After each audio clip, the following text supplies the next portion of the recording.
नमस्कार, मैं हूं कनुप्रिया सत्तन और आप देख रहे हैं खबर 100 न्यूज। आइए नजर डालते हैं आज की कुछ खास खबरों पर, लेकिन उससे पहले एक नजर आज की हेडलाइंस की ओर।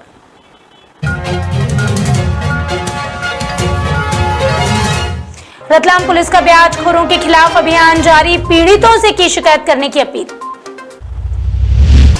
इंदौर में लगेगा स्वच्छता के नाम पर अतिरिक्त टैक्स, पूर्व विधायक गोपी कृष्ण नेमा ने किया विरोध।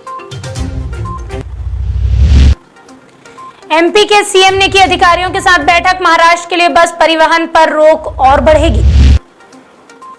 भोपाल में सिरफिरा आशिक बना हत्यारा, प्रेमिका के भाई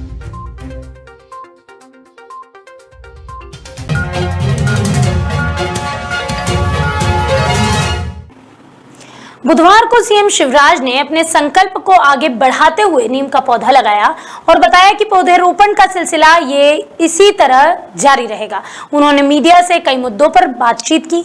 मीडिया से बातचीत करते हुए मध्य प्रदेश के सीएम शिवराज ने बताया कि collector, SP, commissioner, medical college के डीन सहित सीएमएचओ के साथ बैठक होगी। बता दें कि इस बैठक में 3 जरूरी पॉइंट्स पर चर्चा की गई। सीएम की अगर माने तो महाराष्ट्र के लिए परिवहन बस पर लगी रोक की अवधि बढ़ाई जा सकती है। मास्क लगाने सहित सोशल डिस्टेंसिंग का कड़ाई से पालन कराया जाएगा। इस दौरान शिवराज ने अधिक से अधिक टीका लगाने की लोगों से अपील भी कर डाली। सबसे पहला और महत्वपूर्ण मुद्दा है कोरोना संक्रमण, उसको रोकने के प्रयास। मैंने कल ही सब जिलों को ये खबर करवा दी थी। कोरोना के एक्टिव केस वर्तमान में जो संख्या आ रही है उसके आधार पर, संक्रमण की दर के आधार पर ये संख्या बढ़ के 15 अप्रैल तक कितनी हो सकती है, 30 अप्रैल तक कितनी हो सकती है, उसका आकलन। फिर हमारी जो रणनीति थी,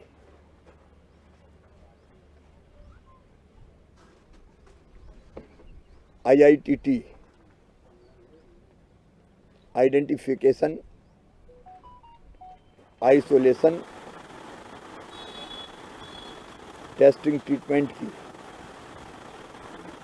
आज उसको हम रिव्यू। मध्य प्रदेश की राजधानी भोपाल के शाहपुरा थाना क्षेत्र से हत्या का एक सनसनीखेज मामला सामने आया, जहां पर एक सिरफिरे आशिक ने युवती के भाई और उसकी मां पर गोली से हमला किया। इस हादसे में इलाज के दौरान युवती के भाई की मौत हो गई। इस वारदात को अंजाम देने वाला सैफ के 7वीं बटालियन का जवान था, जिसने अपनी सर्विस SLR राइफल से गोलियां चलाई है। किया था मेरे छोटे वाले भाई पे, रितेश गाकड़ पे। दूसरा फायर किया था उसने मेरी मम्मी के ऊपर। उसके बाद में मुझे नहीं पता, मैं छोटे वाले भाई को जान बचाने के लिए मैं उसको लेकर आ गई थी यहाँ पे। देन पूरा उसमें पुलिस की वर्दी में आया था, और ये एक बार नहीं हुआ, दूसरी बार इससे पहले भी वो घर पे आके धमका के गया है। दरअसल पीड़िता युवती और आरोपी की सगाई हुई थी, लेकिन शादी टूट जाने की वजह से आरोपी देर रात युवती के घर में घुस गया, उसके पूरे परिवार को जान से मारने की धमकी देने लगा, जिसके बाद उसने इस वारदात को अंजाम दिया। घटना के दौरान युवती और उसके परिवार ने आरोपी से बंदूक छुड़ाकर उसे किचन में बंद कर दिया। मामले में पुलिस को सूचना दी गई। वो आए घर पर जी, गेट ठोका उसने, मैंने गेट खोला, उसके पापा सो रहे थे। मैंने उनसे पूछा कौन है, कह रहे पता नहीं। मैंने कौन है, कह रहे मैं अजीत। मैंने गेट खोल दिया, वो अंदर आ गए और लगा मुझे रिंकी से बात करना है। तो इनकी लड़की सो रही है, बोलने लगा नहीं मुझे इसी वक्त बात करना है। मैंने उससे मना किया भी मत बात करो, सुबह कर लेना, ड्यूटी जाओ, तुम ड्यूटी से आए हो तो सुबह आ जाना, तुम्हारे मम्मी पापा लेके या तुम ही आ जाओ। आरोपी को किचन में बंद करने पर आरोपी कारतूस को ब्लास्ट करने की कोशिश करने लगा। तभी पुलिस मौके पर पहुंची और आरोपी को गिरफ्तार किया गया। इस मामले में भोपाल DIG ने कार्यवाही करते हुए सैफ के गार्ड को निलंबित किया है। नहीं, मंगेतर जिनसे वो उनकी शादी फिक्स हुई थी एसएफ के जवान की, उससे परिवार से उसने जा कर के वहाँ पे झगड़ा किया है और झगड़ा करने के पश्चात जो है वहाँ पे अपनी जो सर्विस वेपन है उसके साथ ले जा कर के वहाँ पे गोली चलाई, जिसके भाई की मृत्यु हो गई है। माँ को भी गोली लगी है और ख़तरे से बाहर है। उसको कब्जे में ले लिया गया है, सारी FIR दर्ज कर ली गई है। परिवार से लगातार हम संपर्क में हैं ताकि माँ जो हैं वो ख़तरे से बाहर हो जाएं, उनका इलाज अच्छी तरह से हो जाए। और इस जघन्य अपराध के लिए जो है हम लोगों ने एक टीम बनाई है ताकि वो उसको अच्छी तरह से इन्वेस्टिगेट कर लें। धार जिले के कुक्षी में मंगलवार रात पुलिस और प्रशासन ने बड़े कोरोना संक्रमण के खतरे को देखते हुए जागरूकता फैलाने के लिए एक फ्लैग मार्च निकाला। इस फ्लैग मार्च में लाउड स्पीकर से कुक्षी के नागरिकों को सूचना दी गई कि बगैर मास्क के किसी भी व्यक्ति को सामान नहीं दिया जाएगा। साथ ही कोरोना से बचने के लिए सोशल डिस्टेंसिंग का पालन करने की सलाह भी दी गई। अप्रैल में इंदौर नगर निगम ने शहरवासियों के लिए टैक्स की रकम दोगुनी कर दी है। आसान शब्दों में अगर कहें तो नगर निगम अब स्वच्छता के नाम पर अतिरिक्त टैक्स वसूलेगा। यही कारण है कि पूर्व विधायक गोपी कृष्ण नेमा ने 1 अप्रैल से लागू होने वाले टैक्स का विरोध किया है। गोपी कृष्ण नेमा की अगर माने तो नगर निगम का यह फैसला जनहित और शहर हित दोनों में ही नहीं है। आपको बता दें कि नेमा ने अतिरिक्त टैक्स का विरोध करते हुए प्रदेश के मुखिया को मेल किया। उन्होंने मेल के जरिए सीएम शिवराज सिंह चौहान को बताया कि परिषद के अभाव में प्रशासक और आयुक्त ने जनप्रतिनिधियों की अवहेलना की है और खुद ही ये कड़ा और गलत फैसला ले लिया है जो किसी के भी हित में नहीं है। अब पूर्व विधायक गोपी कृष्ण नेमा ने इस आदेश को स्थगित करने की मांग भी की है।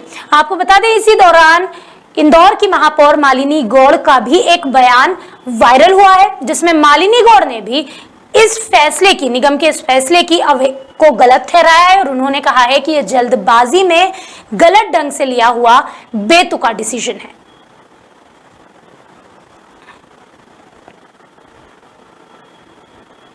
मध्य प्रदेश में उपचुनाव के बाद से शिवराज सिंह चौहान का मुख्यमंत्री के रूप में नया ही चेहरा उभर कर सामने आ रहा है।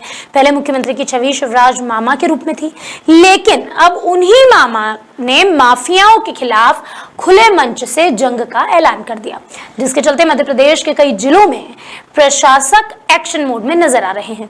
इसी कड़ी में रतलाम पुलिस ने ब्याजखोरों के खिलाफ एक अभियान छेड़ दिया है, जिसमें अलग अलग थाना क्षेत्रों में पुलिस अनाउंस कर ब्याजखोरी से पीड़ित लोगों से शिकायत करने की अपील कर रही है।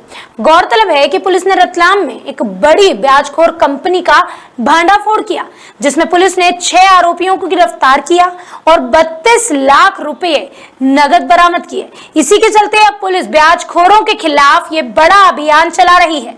ब्याजखोरी के काले धंधे को खत्म करने में लगातार पुलिस जुटी हुई है। उन्हें व्यापक पैमाने पर कार्रवाई हो सके ऐसे ब्याजखोरों के खिलाफ, इसके लिए हम लोगों ने पूरे जिले में अभियान चलाया है। इसमें समस्त थाना प्रभारियों को निर्देशित किया गया कि अपने थाना क्षेत्र में जाकर माइक पर PA सिस्टम से अनाउंसमेंट करें और लोगों को जागरूक करें। कोई व्यक्ति ऐसा हो जो कि ब्याज के चंगुल में फंसा हो, सूदखोरों के चंगुल में फंसा हो, तो बिल्कुल डरे नहीं, वो थाने पर कंप्लेन करे, शिकायत करे, ताकि उसे वैधानिक कार्रवाई की जा सके और उनकी संपत्ति आदि चीजें जो लोगों ने जब्त कर रखी है वो भी मुक्त कराया जा सके। इसलिए हम लोगों ने बड़े पैमाने पर अभियान स्टार्ट किया है परसों से ही। इसे बताना चाहूंगा, कल 2 दिन में ही लगभग 4 से अधिक मामले कायम हुए सलाना थाना क्षेत्र में, जहाँ पर न सिर्फ टीपू ठाक बल्कि अन्य लोग जो इस तरह का ब्याज का धंधा चला रहे हैं उन पर कार्रवाई हुई है। आज भी जन सुनवाई के दौरान, शिकायत के दौरान एक तथ्य ऐसा आया कि जहाँ रतलाम शहर में ही एक महिला आई थी जो कि इनसे प्रताड़ित है, उनके खिलाफ भी कार्रवाई किया जाएगा। आप लोगों के माध्यम से मैं रतलाम की जनता से अपील करना चाहूंगा कि आप में से कोई व्यक्ति ऐसा हो जो कि इस ब्याजखोर सूदखोरी से परेशान हो, उनके चंगुल में फंसा हुआ हो, बिल्कुल डरने की जरूरत नहीं है। आप बिल्कुल पुलिस के पास आइए, हम आपकी हर संभव मदद करेंगे। आपकी प्रॉपर्टी मुक्त कराई जाएगी, प्लस ऐसे लोगों को उनकी सही जगह। बुधवार से रतलाम के पास रावटी ग्राम पंचायत में कोरोना टीकाकरण का विशेष सत्र शुरू हुआ। इस दौरान शिक्षा विभाग के कर्मचारियों को कोरोना का टीका लगाया गया। आपको बता दें कि रावटी हाई सेकेंडरी स्कूल के प्रिंसिपल SN प्रसाद को पहला टीका लगाया गया। इसके बाद अन्य कर्मचारियों का भी टीकाकरण किया गया।